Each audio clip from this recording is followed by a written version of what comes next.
The Trump administration's efforts to impose tariffs on some of our key trade partners is creating ripple effects on the economy.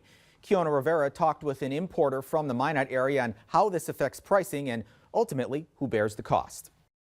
Carl Clementson is a business owner in Minot who is also a registered importer. When it comes to tariffs, Clementson says the bigger picture is to understand who actually pays them. There's a misconception. Most people don't understand that. They think tariffs are paid by the countries. So like China, 25% tariff. Yes, China's paying for it. China's not paying for the tariff. Not a thing. He says the ones that pay for tariffs are the people who bring the products in, like himself. Recently, Clementson says tariffs were enough to move the imports of draperies to the southern U.S. This allowed him to purchase them domestically without having to import the draperies for his event productions company. The cost difference between buying domestically and importing, the gap is so big.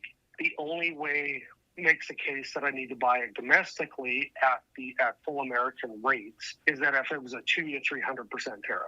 Clementson says he believes countries like China need to have tariffs in place for security reasons. In Minot, I'm Kiona Rivera reporting for your news leader. Now, Clementson imports things like tables, chairs, pipes, and tents from mostly countries in Southeast Asia.